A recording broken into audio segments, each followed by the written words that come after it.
Uh, Today I want to talk to you about a 223 pistol I have. It is the Kel Tec PLR-16 223 handgun. Now, I like this gun. Now, when I got this gun, I hated it. I could not stand this. I was so disappointed with this gun when I got it that I put it back in the box and put it away for 6-7 months. Didn't even touch it again. I've contacted PLR or Kel Tec. They wanted me to send it back to them. I didn't feel like it, so I just put it away and didn't deal with it. And the reason I didn't like it was basically it was a single shot gun. It would shoot, load the next round, click, firing pin wouldn't engage the cartridge. So I couldn't figure out what was wrong with it. And it took me a while, but finally I figured out on my own what the problem was. And the problem was with the bolt, more specific, the extractor. And I've seen where other people have posted videos with the same problem. So if anybody ever buys one of these guns and it just doesn't want to shoot the second round off and it just clicks on the firing pin, dry fire, I can show you what the problem that I discovered on this gun was. So first of all, what we're going to do is just take this thing apart. Now, let me get this box out of the way so you can see a little better. Now, to take one of these apart, you got to take the, I guess it would be the piston tube, and you got to pull it out, twist it up. That unlocks it. Bring it back. Pull out the charging handle. Pull this out. The problem I was having is the extractor had so much spring tension on it. The spring was bottomed out basically. It wasn't moving at all. So it would push the shell forward, but it wasn't engaging it all the way. So when the firing pin was coming forward, because the casing wasn't engaged on the extractor, the firing pin was not hitting. It wasn't striking the primer.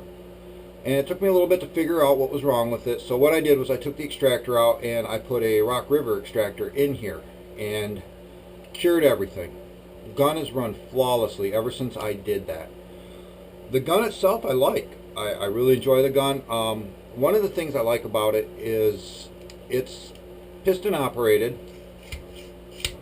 It's not a gas operated like the AR systems use. Operates off a piston. So as people say, it doesn't shit where it eats. It stays clean. It doesn't get all gummed up and filthy like an AR-15 that's gas operated does. The other thing you're going to discover if you buy one of these guns is they are loud. They are incredibly loud. So what I wanted to do was get something on it that would project the sound forward. And what I decided to go with is it's a DPMS Levang compensator. And I installed this, and the gun is it's more enjoyable to shoot. It's still loud, but it's not nowhere near as loud as it was. I mean, this thing was a hand cannon when I got it. If you've ever been next to one of these, when they fire, you'll know what I'm talking about. They are incredibly loud. One of the downfalls to this gun is the sights aren't the greatest. I'm going to go with something different eventually, probably something red dot perhaps. I'm going to change it because they're not the best sights in the world. They could have done something a little better. It's a polymer gun. Kel Tec builds a lot of polymer guns, but it's really enjoyable. I mean, if you want an AR-15 round, the 223 in a pistol, this is a good alternative than, say, going with the AR platform pistol. Now, I really like the pistol that Rock River has, but you know, they're kind of pricey. I don't really remember. I think I paid just under $500 for this when I got it. I think it was like $479. It comes with a 10-round magazine, but as you can see, I use P-mags in it. They work great. They fit good. I'm going to eventually get a handguard. I'm not going to go with the plastic one. I've seen people that go with the plastic handguard, the Kel Tec handguard, and they heat up they deform. There's two handguns or handguard options that I'm looking at right now. One's built by a company called Red Lion, and the other one is Midwest Industries. I haven't decided which one I'm going to go with. Basically, what I'm looking for is just something to not burn your hands with. Basically, like a barrel shroud is more what I'm looking for, and that's why I'm leaning more towards the Red Lion. I just want something to cover this barrel up when you're shooting it and it gets hot. You know, you're not going to burn yourself on it. The Midwest Industries, it's significant size, covers up a lot more, but I'm kind of looking at the Red Lion, and what I'm going to probably do is get one, and I'm not going to get all the rails on it. I'm just going to get the basic tube for it. I think they're about $70.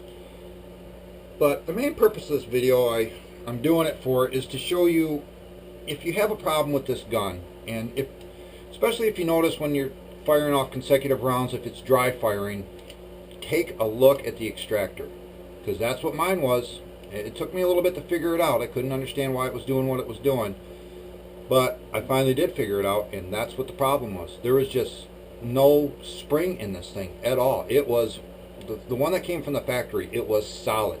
It did not move. Why it was picking up the first round and shooting it, I don't know. But consecutive rounds, this thing it would not pick up the next round. I don't know why it was doing it, but there was so much tension on the spring that it was just impossible to operate it for any length of time. And I've seen other people who have had the same issue. But it's a decent gun, you know, for the price. I mean, like I said, I don't know what they're going for nowadays. I paid just under $500. I think it's $479 for it, and you know, it's a fun gun to shoot. It is classified as a pistol, of course, but like I said, there's a few things you can do to it, a couple options. I'm eventually going to get the sling for the rear of it. A compensator for the front, definitely. Some type of muzzle device. Flash hider, whatever. I went with the compensator just to quiet the thing down. And, you know, if you look at the design of this, it projects it out forward pretty evenly, so you're not going to get a bunch of barrel rise out of it, but it really did tame the noise level down. Like I said, it was a cannon when this thing would go off, and if you're ever next to one, you'll know exactly what it is. But all in all, it's not a bad gun. You know, I sometimes worry about the polymer. I'm still not sold on polymer yet. Most of my guns, you know, there's some type of alloy, mostly aluminum. But, you know, it is what it is. It's just a really nice gun. It's same thing equivalent to an AR-15 pistol. You know, you're shooting the same cartridge with it. It doesn't have the expense with it, but it's a fun little gun to have. Anyone that's interested or wants to look at something like this, yeah, I'd say buy it. You know, just be prepared that you're going to want to swap out some things on it. You know, the sights aren't the greatest, like I said, but, you know, there's tons of options out there for that. You can get a reflex or a dot, whatever you want to go with. You know, it's not a big thing to just slap something on here. You're not going to be out of a lot of money to do so. Very accurate. I couldn't believe how accurate this thing is, though. I mean, it does a good job shooting. And I don't have any real complaints about it now. But like I said, when I got it, I hated it. I couldn't stand this gun because I couldn't get it to work. But after I figured it out and I got it up and running, it's worked flawlessly ever since. I haven't had any problems with it. Once you get, you know, something on the front to quiet it down a little bit, definitely not a gun you'd ever want to shoot without ear protection, and I can tell you that. This just very loud. Get used to that if you get one. But this, like I said, the compensator, it does quiet it down a bit. It's a pretty simple gun. You can see, I mean, I just took it apart. I mean, it's nothing to break it down. Give you a quick demonstration of how they come apart. Basically, there's a pin back here. And what this does is releases the firing pin. And, you know, it's very similar to how an AR-15 comes apart. But that's it. That is the bolt on this gun. This little thing here gave me all kinds of fits and problems, but there's really not a lot to them, as you can see. There's, you know, like I said, it's as close to being piston operated as you're going to get. That's how it functions. Just uses the gases in a different manner than, say, an AR-15 does. But it works good. It seems like it's a pretty good system the way it works. And when you're done shooting it, you know, I always clean all my guns thoroughly when I'm done shooting them, but you don't have all that gunk and buildup in there when you're shooting like a regular gas operated AR-15. It just, because it doesn't go into the chamber. What you will notice though is up here on the barrel is there's a port. I don't know if you can see it, but there's a port under the gas block, and this part of your barrel gets really fouled up. You'll notice it, and if you don't clean it, it's going to turn like a greenish color and it'll be discolored, but that's where the gases get projected to, is right there. So if you get one and you're cleaning it after you shoot it, pay attention to this area because it's very corrosive. It will, I'd imagine, over time start to do some damage to the finish. At least the bluing will. But thought I'd give you a demo here, quick overview. Not a bad gun. It's worth the money. I mean, for under $500, I enjoy it. I think it's fun. People, when I take it out, they like it. I mean, I'm the kind of person, I go to a range. I like to get people involved in guns. I'll let people shoot my guns. I don't have a problem with that. I have a couple M1 Garands I don't let people shoot because, you know, I can't replace those. But for the majority, I don't have a problem letting people shoot my weapons, and I let people shoot this all the time. And everyone that shoots it really likes it. You know, it's a good buy for the money. It really is. It's a fun gun to shoot. I don't think you'll regret it if you buy one. They're reasonable, and you know, you got a 223 pistol for under $500. Like I said, I don't know what they're going for now, but when I bought it, it was under $500.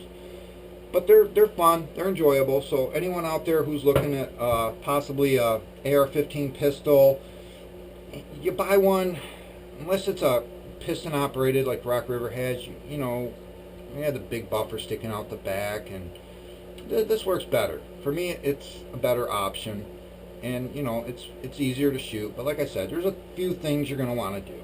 Sights, handguard, definitely a muzzle device of some type, just to quiet this thing down. I mean, that's about it. That's probably what you're going to want to change on it if you get one, but they're not a bad way to go. You know, for a 223 pistol, I enjoy it. I think it's worth it. So anyone out there that's looking at one, wanting to purchase one, give this a look. See what you think of it. You know, I think you'll be happy with it. For the money, you will be. So hope you enjoyed the video.